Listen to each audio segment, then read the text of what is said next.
Hi Virgo, kumusta po kayong lahat? Okay, so yan Virgo, maraming salamat po sa walang sawang pagsubaybay sa ating pong mga reading.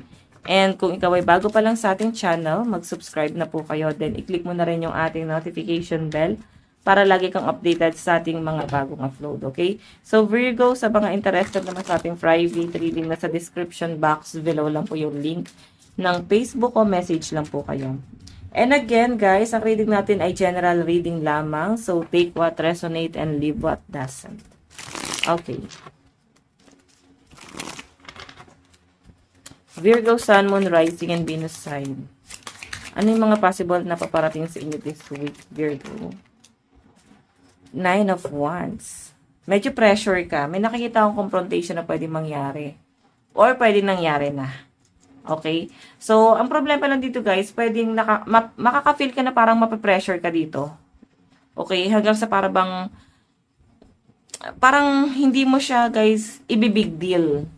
Kumbaga, i-overcome mo na lang. Nandun yung pressure eh. So, nakikita ko guys na parang, meron ditong someone na parang kukomprontahin ka. Okay? Ayun, meron siyang gustong sabihin sa inyo or siguro meron kayong pag-uusapan. Pero medyo pressure to para sa'yo. Or siguro hindi kayo nagkakasundo, may mga pagtatalo, may mga ilangan. So parang nangyari na yon, hindi mo na para i-big deal pa. Or siguro hindi mo na para i-explain pa yung sarili mo. Yun yung nasa-sense ko sa inyo. Ito mo na lang yung energy mo rito. So yung once guys is communication, no? Or travel. So pwede may mga nagkabiglaan, nadala ng bugso ng damdamin. So parang di niya na pag-isipan. So siguro ikaw nakaka-feel ka pa rin ng awa dito sa taong to. Kasi inisip mo dito kahit paano naging loyal or naging tapat naman. May mga scenario lang na, yes, may nagawa siyang tama, may nagawa rin namang mali. Alam mo yon. So again,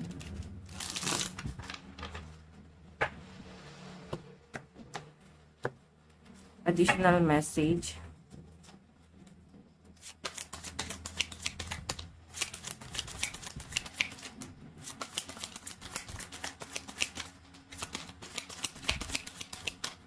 Additional message.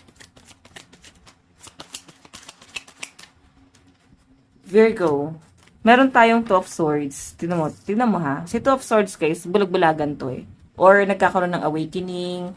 Or meron ka na di-discover sa sarili mo. Okay, meron ka na pagtatanto.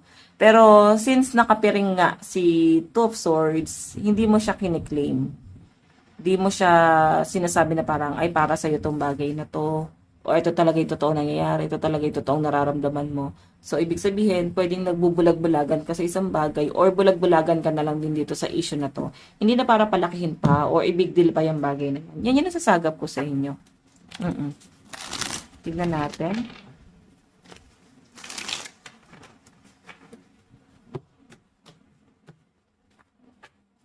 Additional message.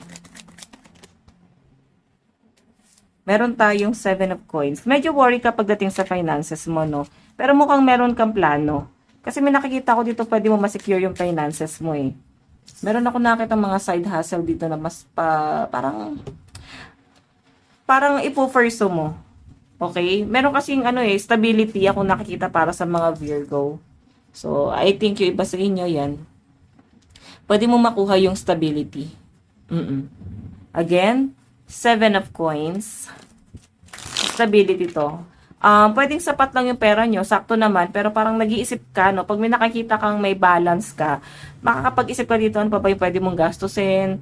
Sa ba ako pwede pumunta? Alam mo yon, pag meron kang balance, iniisip mo agad gastos. Siguro kailangan isipin mo dyan, ipunin mo muna hanggat hindi mo alam kung saan mo siya gagamitin. Diba? Ikalma mo muna yan.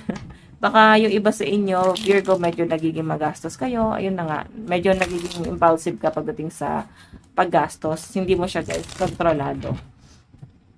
Okay, so again, tingnan pa natin. Yung iba sa inyo guys, magkakaroon ka ng doubt na pagdating sa inyong source of income or sa career mo. Siguro papaisip ka kung worth it ba to or ba kailangan magkaroon ng iba pang growth or mag-upgrade ka na siguro. Parang ganon. Ba kailangan na mag-upgrade? Again.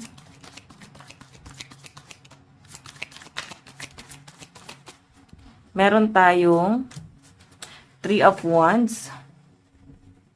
Okay, so guys, ito namang Three of Wands.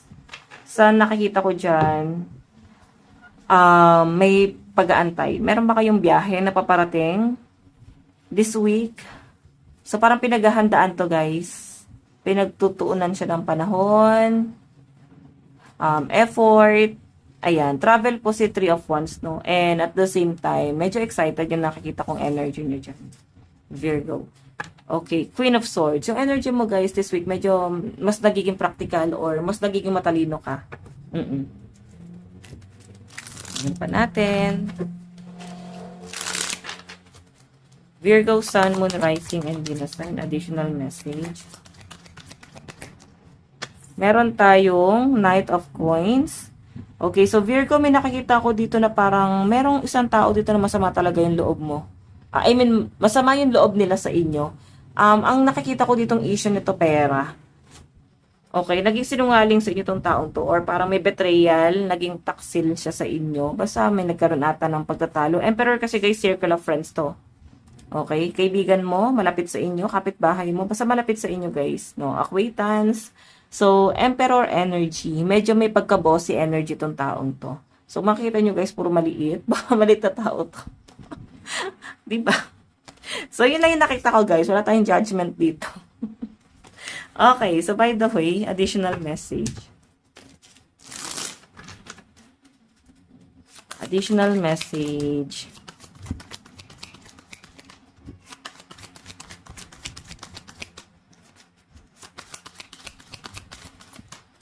Meron tayong strength. Ayan, pakatatag ka, no? Actually, nang nakikita ko sa inyo, guys, yung lakas mo, unti-unti mo na siyang naibabalik. Unti-unti mo nang nakikilala yung sarili mo at parang na-enjoy mo na kung ano at enjoy mo na yung sarili mo. Dati medyo limit ka eh. Ngayon, mas na-enjoy mo na. Ayan. Mas ano ka, mas payapa, mas nagkakaroon ka ng peace of mind. Mas natatanggap mo na yung mga bagay-bagay sa paligid mo. Again, meron tayong King of Coins. King of Coins. So, ito naman guys, King of Coins. Sa pinapakita sa akin dito, parang meron ditong someone na mabagal yung energy. Wala masyadong galaw. Okay? So, ikaw yung strength mo, nagpapakalakas ka dito. Pero nape-pressure ka pagdating sa siguro dahil nagkakaedad or sabihin na natin guys na habang lumilipas yung panahon, mas nape-pressure ka pagdating sa mga responsibilidad na parang wait, kailangan siguro may growth na mangyari sa akin. Yun yung nasasagap ko sa mga Virgo dito. Kaya parang medyo pressure ka. So again, meron tayong Ace of Cups. Tinatry mong umalis sa mga toxic na sitwasyon, emotional. Ayaw mo na masyadong madrama, ayaw mo na ng emosyon. Ayaw mo na ng mga chismis. May mga ganyan, no? Mas nagpo-focus ka na sa peace of mind mo dito. At parang yun yung tinatry mong makuha ngayon, yung peace of mind mo. Okay, so again, additional message. Advice, meron tayong trust all will be well. So, sabihin, yung mga nangyayari sa inyo, guys, may process yan. Kumbaga, nakatadhanang mangyari yan. So, magtiwala ka lang guys. Siyempre, kailangan may action ka pa rin. Magtiwala ka kasi makukuha mo at mukhang malayo pa yung pwede mong marating. Kailangan mo lang magtiwala sa sarili mo. Okay? So, Virgo, ito lang po ang inyong reading. Maraming salamat. God bless and love you all. Bye-bye po.